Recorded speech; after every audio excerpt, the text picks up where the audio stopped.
Hello விவாஸ், இன்னைக்கான அரசியல் அப்டேட்டில் பார்க்க போகிற ரொம்ப முக்கியமான ஒரு பரபரப்பான தகவல் என்ன அப்படின்னு பார்த்தீங்கன்னா, சீனா நாட்டின் டெக் நிறுவனங்கள் விற்பனை செய்யக்கூடிய ஸ்மார்ட் ஃபோன், கார், சமூக வலைதள செயலிகள் மூலமாக மற்ற நாடுகளை சீனா உளவு பார்ப்பதான் தொடர்ச்சியாக அமெரிக்கா குற்றம் சாட்டி வந்துட்டுருக்காங்க.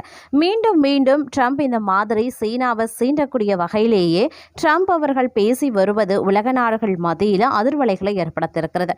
இந்த அதிர்வலைகள் பார்த்தீங்க அப்படின்னா அடுத்த மோதலுக்கு ட்ரம்ப் தயாராகிறாரா அப்படின்ற மற்றொரு கேள்வியையும் எழுப்பி வருகிறது அப்படின்னு சொல்லலாம். இது குறித்த முழுமையான தகவலோடு இன்னும் பரபரப்பான உலக செய்திகளை நீங்க தெரிந்து பலன் பெற வீடியோவை ஸ்கிப் பண்ணாம கடைசி வரைக்கும் பாருங்க.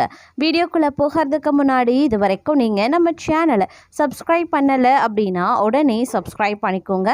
அப்படியே பக்கத்தில் இருக்கக்கூடிய நோட்டிஃபிகேஷனுக்கான பில் பட்டனையும் ப்ரெஸ் பண்ணிக்கோங்க. சரி நேர்களே, வாங்க வீடியோக்குள்ள போகலாம். சீனா நாட்டின் டெக் நிறுவனங்கள் விற்பனை செய்யக்கூடிய ஸ்மார்ட் ஃபோன், கார், சமூக வலைதள செயலிகள் மூலமாக மற்ற நாடுகளை சீனா உளவு பார்ப்பதாக தொடர்ச்சியாக அமெரிக்கா குற்றம் சாட்டி வந்துட்டுருக்கு. குறிப்பாக அமெரிக்க இராணுவ தகவல்களை முறைகேடாக சீனா அணுகுகிறது என கூறி வந்துட்டுருக்காங்க. அமெரிக்காவின் பாதுகாப்பு தலைமையகமான பென்டகன் சீனாவின் முன்னணி மற்றும் நிறுவனங்களான சில விஷயங்கள், அதாவது மின்சார வாகன தயாரிப்பு நிறுவனமான BYD ஆகியவற்றை தங்களின் தேசிய பாதுகாப்பு கருப்பு பட்டியலில் சேர்த்திருக்கு. அதாவது இந்த பட்டியல் பார்த்தீங்க அப்படின்னா மிகப்பெரிய அளவில், அதாவது இந்த பட்டியல் உலக நாடுகள் மத்தியில் பல நிறுவனங்கள் அமெரிக்காவினுடைய பாதுகாப்புக்கு அச்சுறுத்தல் அப்படின்னு அறிவித்திருக்காங்க.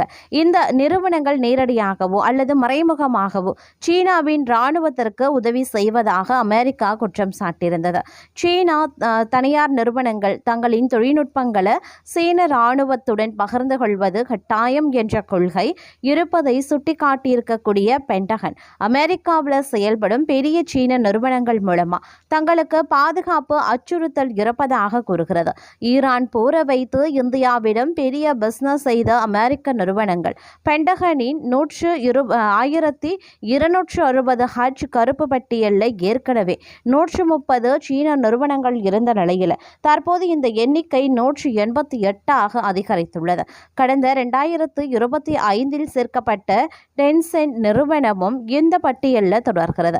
கருப்பு பட்டியலில் சேர்க்கப்பட்டதால தற்போது பார்த்தீங்க அப்படின்னா இந்த நிறுவனங்களை அமெரிக்காவால் வணிகம் செய்ய முழு தடை விதிக்கப்படாது.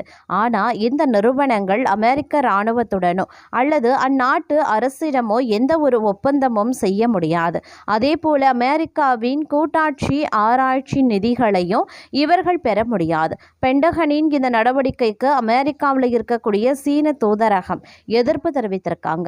அமெரிக்கா தனது தேசிய பாதுகாப்பு என்ற வார்த்தையை தவறாக பயன்படுத்தி சீன நிறுவனங்களுக்கு எதிராக பாரபட்சமாகவே செயல்படுகிறது.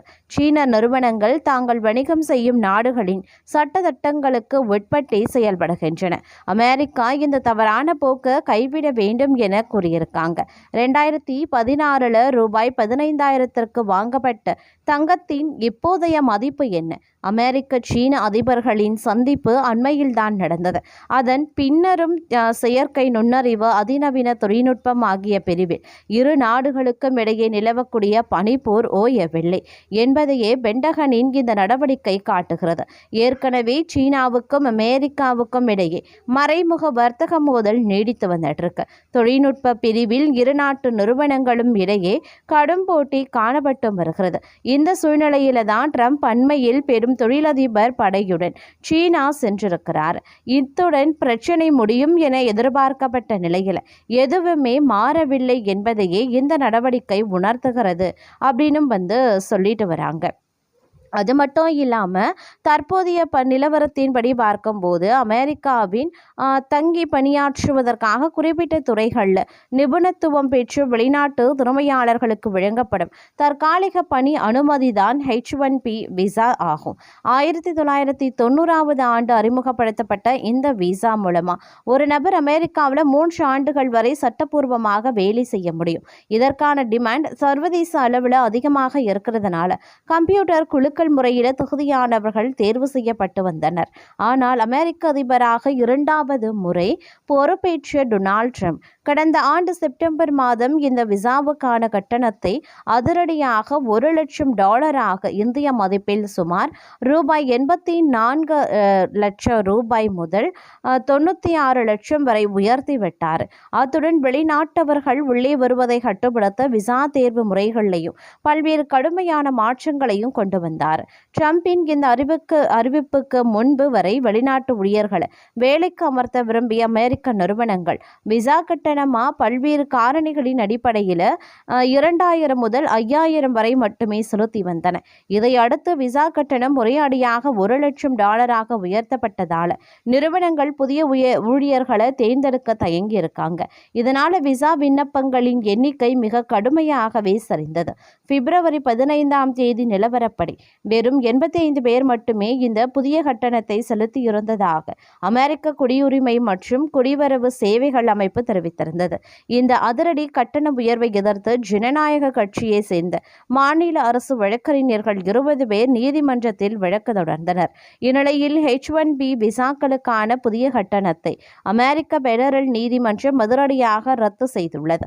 மேலும் நாடாளுமன்றத்தின் அனுமதியின்றி விதிக்கப்பட்ட இந்த கட்டணம் சட்டவிரோதமான வரி என்று பாஸ்டன் நகரின் மாவட்ட நீதிபதியான லியோ சொரகின் தனது தீர்ப்பில் வந்து சுட்டிக்காட்டியிருந்ததும் குறிப்பிடக்கூடிய ஒரு விஷயமாகவே பார்க்கப்படுகிறதுங்க. அது மட்டும் இல்லாமல் அடுத்த 2 வாரங்களில் ஈரானுக்கு எதிராக அமெரிக்கா முழுமையான வெற்றியை அறிவிக்கும் என ஜனாதிபதி டொனால்ட் ட்ரம்ப் குறிப்பிட்டிருந்தார். செவ்வாய்க்கிழமை நடைபெற இருக்கக்கூடிய முதன்மை தேர்தலில் போட்டியிடும் தெற்கு கரோலினா செனட்டர் லிண்ட்சே கிராஹாமிற்கு நடத்தப்பட்ட ஒரு தொலைபேசி வழி பேரணியின் போதே அவர் இவ்வாறு தெரிவித்திருக்கார். தாங்கள் இப்போது பேச்சுவார்த்தை நடத்தி வருவதாகவும் ஈரான் தரப்பு ஒரு மிகச்சிறந்த ஒப்பந்தத்தை ஏற்படுத்த விரும்புகிறது ட்ரம்ப் கூறியிருந்தார். மேலும் அவர்கள் தங்களுக்கு எல்லாவற்றையும் கொடுக்க தயாராக இருக்கிறார்கள் என்றும் அணு ஆயுதங்கள் எதையும் வைத்திருக்க மாட்டோம் என்பதற்கு உடன்பட தயாராக உள்ளதாகவும் அவர் சுட்டிக்காட்டியும் இருந்தார். இந்த மோதலில் அமெரிக்கா வெற்றி பெற்று வருவதாக குறிப்பிட்ட ட்ரம்ப் அடுத்த 2 வாரங்களில் முழுமையான வெற்றியை அறிவிக்கும் போது அது உறுதியாகும் என்றும் அது மிக விரைவில் நடக்கும் போது உலக சந்தையில் எண்ணெய் விலைகள் அதில் பாதாள வீழும் என்றும் தெரிவித்திருக்கிறதும் குறிப்பிடக்கூடிய ஒரு விஷயமாகவே பார்க்கப்பட்டு வருகிறதுங்க. அது மட்டும் இல்லாமல் தற்போது பார்த்தீங்க அப்படின்னா இந்த விவகாரம் அப்படிங்கிறது உலக மத்தியில் மிகப்பெரிய அளவில் அனைவராலும் பேசப்படக்கூடிய ஒரு விஷயமாகவே பார்க்கப்பட்டு வருதுங்க. ஒருபுறம் பார்த்தீங்க அப்படின்னா சீனாவுடன் பார்த்தீங்கன்னா ஒரு விதமான பனிப்போர் மூண்டு காணப்படுகிறது. மற்றொரு புறம் HB1 விசா விவகாரம் அப்படிங்கிறது தலைதூக்க ஆரம்பிச்சிருக்கு. இதற்கிடையில் பார்த்தீங்க அப்படின்னா உலக மக்கள் மிகப்பெரிய அளவில் கடுமையாக பாதிக்கப்பட்டிருக்காங்க அப்படின்னு தாங்க சொல்லணும்.